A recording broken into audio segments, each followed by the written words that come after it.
할렐루야. 하나님의 사랑과 크신 은혜가 이른 새벽 하나님 앞에 나오신 모든 성도님들과 가정에 충만하시기를 소망합니다. 오늘 이 시간에는 순결에 관한 법이라는 제목으로 말씀을 전하도록 하겠습니다. 오늘 본문 13절에서 19절에는 결혼한 아내를 누명을 씌워 함부로 버리지 못하게 하는 내용이 나옵니다.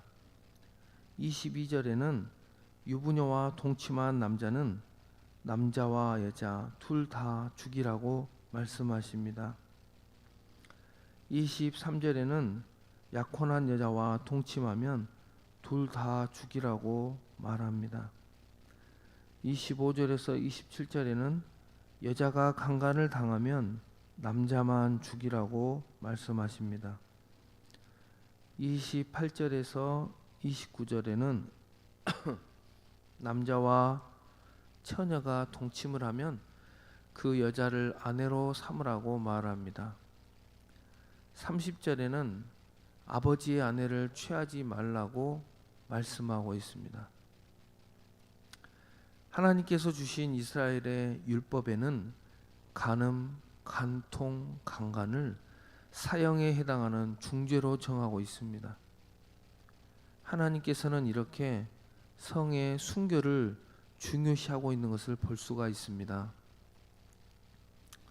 하나님을 믿지 않는 사람들은 간음, 간통을 죄로 인식하지 않고 로맨스적인 사랑으로 인식을 하는 경우도 있는 것 같습니다.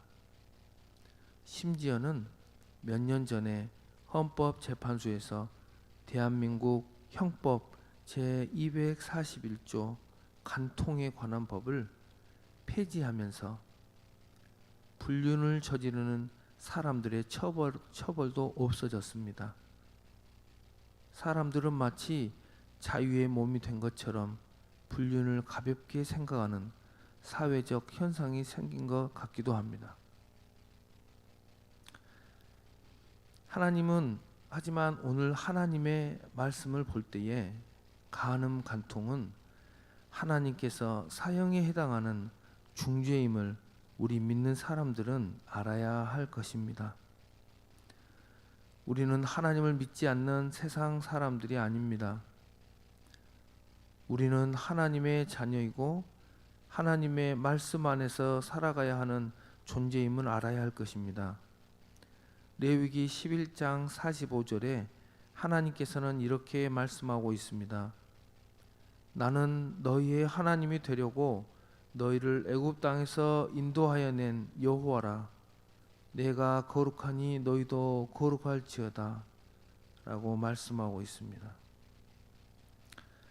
하나님께서는 우리를 부르시는 것이 구원을 받는 것뿐만이 아니라 살아가는 동안에도 세상 사람들과는 구별되어 죄를 멀리하고 성결한 삶을 살기 원하시는 것임을 말씀을 통하여서 알 수가 있습니다.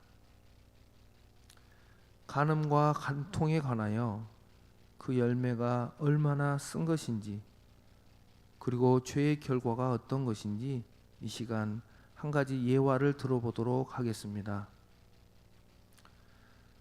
예전에 7, 8년 전에 있었던 사건입니다. 아파트 살인방화 사건을 이야기하도록 하겠습니다. 그 당시 뉴스에 나오고 너무나 잔인하고 가슴 아픈 사건이었던 것으로 기억됩니다. 아파트에 젊은 부부가 살고 있었습니다. 이들에게는 초등학생 딸과 중학생 아들이 있었습니다. 평범한 가정이었던 것 같습니다. 이 집의 가장인 남편의 직업은 항해사였던 것으로 알고 있습니다. 큰 배를 타고 외국으로 나가면 몇 달 동안 집에 오지 않는 직업을 가지고 있었습니다. 이 남편의 부인은 남편이 없는 동안 어떤 남자를 알게 됩니다. 친구들과 술을 마시고 술집에서 알게 된 어떤 남자를 만나게 되었습니다. 이 남자를 삼촌이라고 이야기하고 집에까지 데리고 가서 몇 달 동안 살았다고 합니다. 그리고 이 부인은 남편이 돌아올 날이 되자 그 남자에게 이제 남편이 오니까 집에 오지 말고 만나지도 말자고 했다고 합니다. 이 불륜남은 화가 났다고 합니다. 그동안 그 부인을 만나서 즐거웠는데 갑자기 헤어지자고 하니 남자는 화가 났고 그 부인의 아들에게 휘발유를 한 통 사오라고 시켰고 그 중학생 아들은 시킨 대로 휘발유통에 사가지고 아파트로 가지고 왔다고 합니다. 그리고 그 남자는 그 불륜 여인과 중학생 아들, 초등학생 딸을 죽이고 중학생 아들이 사온 휘발유를 아파트에 뿌리고 불을 질렀습니다. 그리고 그 남자는 도망을 갔다가 며칠 만에 잡히게 되었습니다. 화재 진압을 한 후에 일반 화재가 아니라 살인 방화 사건인 것을 알게 되었고 살인범을 잡은 후 살인범을 통하여 사건의 진위를 알게 된 것이었습니다. 남자의 증언을 듣는데 불륜한 여자가 자신을 만나주지 않아서 화가 나서 그랬다고 뉴스 보도에 났었던 기억이 납니다. 순천에서 있었던 일이죠. 그 남자는 알고 봤더니 이미 지명수배가 내려진 범죄자로 도피 생활을 하고 있는 중에 그 불륜녀를 만나서 사고를 친 것이었습니다. 그 당시 아파트가 3층 정도 된 것으로 기억하고 있습니다. 뉴스에 나가기 전에 현장에서 제 눈으로 보았습니다. 펑펑 소리가 났고 유리창이 깨지고 도시가스가 폭발해서 베란다 창문으로 불이 쏟아져 나오는데 많이 놀랐습니다. 얼마나 불이 세게 쏟아져 나오는지 제 표현으로 하자면 어렸을 때 동짓날 시골에서는 쥐불놀이를 했습니다.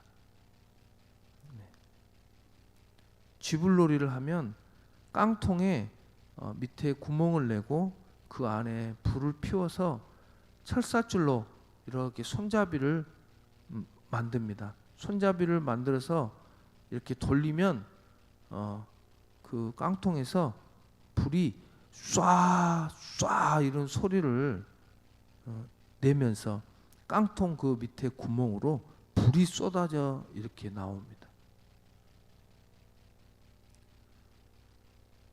제 기억으로는 그 아파트에서 그 불이 쏟아져 나오는데 쏴 이런 소리가 났던 것으로 기억하고 있습니다.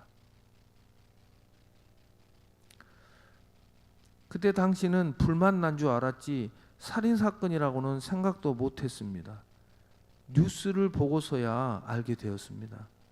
그리고 소방차도 늦게 왔던 것으로 기억이 됩니다. 다음 날 보니까 아파트가 새카맣게 타서 보기에도 무서워 보였습니다. 몇 달 동안 사건 조사를 위해서 그대로 이렇게 방치되었던 것으로 기억이 됩니다.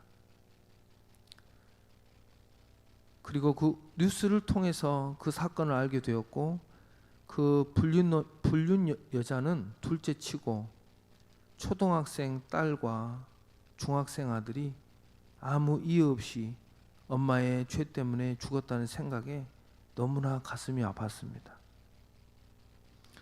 지나가다가 멀거니 아파트를 바라보고 있으니까 초등학교 다니는 한 여자아이가 지나가다가 저에게 말을 걸었습니다.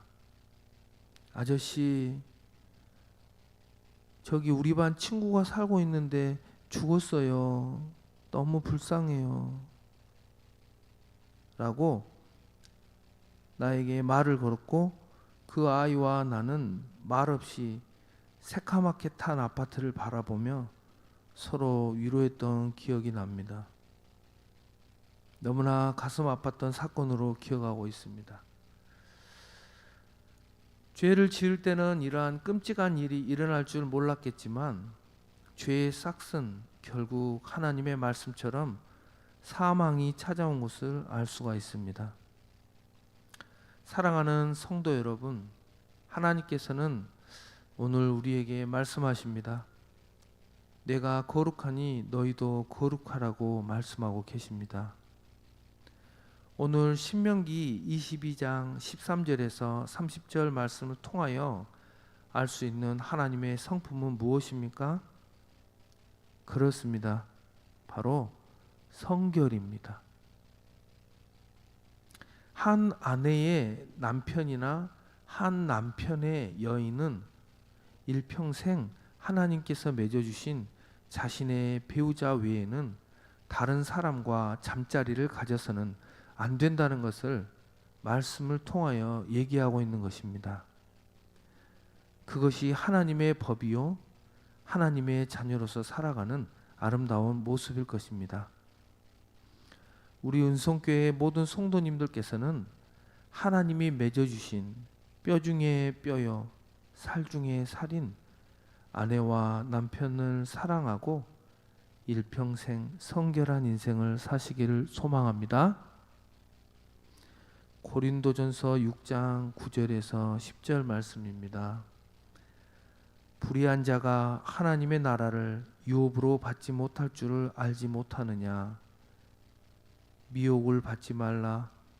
음행하는 자나 우상 숭배하는 자나 간음하는 자나 탐색하는 자나 남색하는 자나 도적이나 탐욕을 부리는 자나 술 취하는 자나 모욕하는 자나 속여 빼앗는 자들은 하나님의 나라를 유업으로 받지 못하리라. 기도하겠습니다. 자비하신 하나님 아버지, 오늘 말씀을 통하여 우리 하나님 아버지의 성품을 깨달았습니다. 저희들도 인생을 살아가는 동안 하나님 아버지의 성품을 닮아서 거룩하고 성결한 삶을 살게 하옵소서. 오늘 또 우리 은성교회와 모든 성도님 한 사람 한 사람 사랑하여 주시고 하나님의 놀라운 은혜를 삶 가운데 베풀어 주시옵소서. 감사드리며 우리 구주 예수 그리스도 이름으로 간절히 기도드리옵나이다.